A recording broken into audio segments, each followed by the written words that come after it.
میں نے جو آیت تلاوت کی ہے سورۃ الحشر کی 9 نمبر آیت ہے وَيُؤْثِرُونَ عَلَىٰ أَنفُسِهِمْ وَلَوْ كَانَ بِهِمْ خَصَاصَةٌ، وہ ترجیح دیتے ہیں اپنی جانوں پر، وَلَوْ كَانَ بِهِمْ خَصَاصَةٌ، اگرچہ انہیں سخت حاجت ہو، ضرورت۔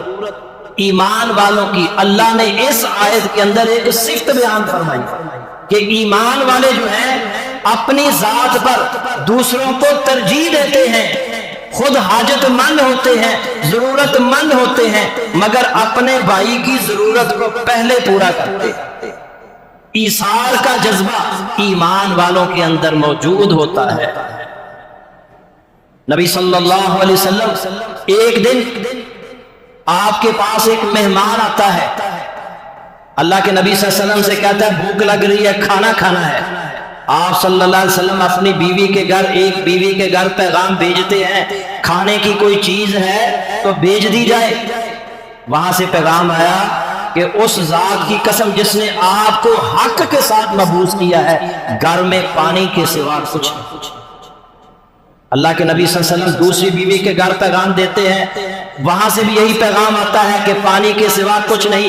تیسری بیوی کے گھر، چوتھی بیوی کے گھر، 9 گھر تھے، 9 بیویوں کے گھر سے صرف یہ پیغام ملا کہ گھر میں پانی کے سوا اور کچھ۔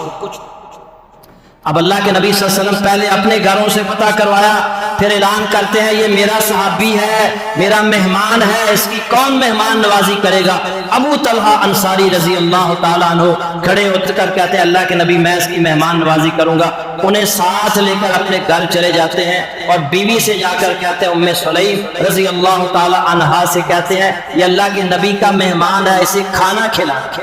کیا گھر میں کھانے کو کچھ ہے؟ بیوی کہتی ہے ہاں کھانا تو ہے، مگر آج تو کھانا صرف بچوں کے لیے تھا اور آج میرے اور آپ کے لیے بھی کھانا نہیں۔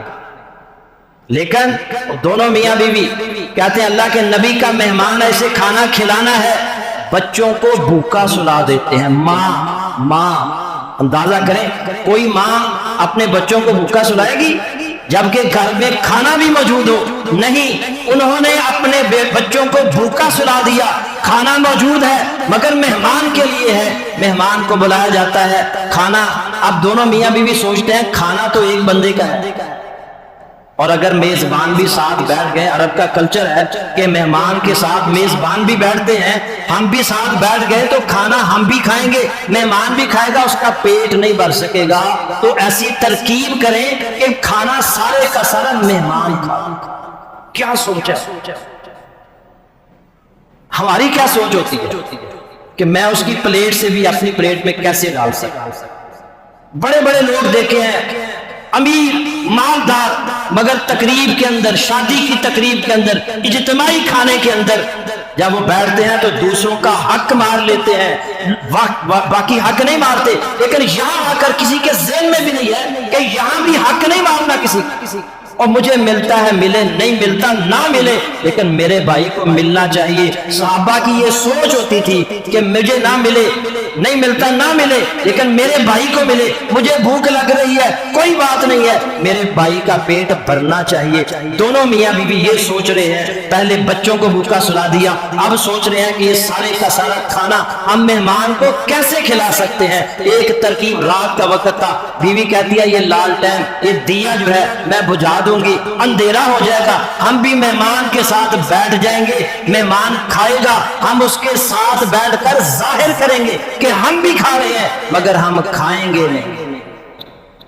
مہمان کے سامنے کھانا لگا دیا گیا اور اس نے چپکے سے لالٹین دیا بجھا دیا، اندھیرا ہو گیا، مہمان کھا رہا ہے، میزبان ساتھ بیٹھے ہیں، ظاہر یہ کر رہے ہیں کہ ہم کھا رہے ہیں مگر کھا نہیں رہے۔ مہمان کو سارا کھانا کھلا دیا۔ حضرات گرامی قدر، یہ تھے وہ لوگ جنہوں نے معاشرے کے اندر انقلاب لایا، تبدیلی لائے۔ آج اگر ہم چاہتے ہیں کہ معاشرے کے اندر تبدیلی لائی جائے تو ہماری سوچ و فکر بھی ایسی ہونی چاہیے کہ میرے بھائی بھائی کی ضرورت پوری ہو جائے، میری ضرورت اگر پوری نہیں ہوتی نہ ہو، لیکن میرے بھائی کی ضرورت پوری ہونی چاہیے، میرے بھائی کی تکلیف دور ہونی چاہیے۔ حضرات گرامی قدر، صبح کے وقت اللہ کے نبی صلی اللہ علیہ وسلم کے پاس جاتے ہیں، اللہ کے نبی ابو طلحہ انصاری کو دیکھ کر مسکرا رہے ہیں اور فرما رہے ہیں ابو طلحہ انصاری، او کیسی تم نے مہمان نوازی کی ہے، آج تو رب نے بھی اس پر خوش ہو گیا ہے، تمہاری مہمان نوازی کو نہ صرف اس نے پسند کیا ہے بلکہ قرآن کی آیت نازل فرما دی ہے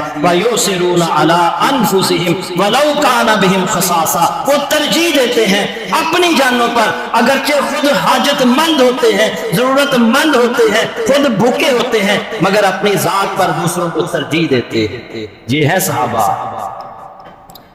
ایسے ایثار کی آج بھی ہمیں ضرورت ہے۔ صحابہ صرف چند ایسے نہیں تھے، سارے کے سارے صحابہ ایسے تھے۔ جنگ یرموک کا واقعہ ہے، ایک صحابی زخمیوں کو پانی پلا رہے ہیں، ایک طرف سے پانی کی آواز آتی ہے، وہ پانی کا مشکیزہ لے کر وہاں پہنچتے ہیں پانی پلانے کے لیے۔ شدید زخمی حالت کے اندر ایک صحابی ہے، جان جو ہے وہ حلق میں اٹکی ہوئی ہے، پانی پانی کہہ رہے ہیں، پانی اس کے قریب لاتے ہیں، ایک طرف سے اور آواز آتی ہے پیاس، العطش، پیاس پیاس۔ وہ صحابی جو شدید زخمی ہے، سخت پیاس لگ رہی ہے، جب وہ ان کے کانوں میں یہ آواز پہنچتی ہے پیاس، وہ کہتے ہیں بھائی مجھے چھوڑو، پہلے میرے بھائی کو پانی پلاؤ، ہو سکتا ہے مجھ سے زیادہ اسے پیاس لگ رہی ہو۔ وہ بھاگ کر اس کے پاس جاتے ہیں، جب اسے پانی پلانے لگتے ہیں ایک اور آواز آتی ہے العطش، پیاس پیاس۔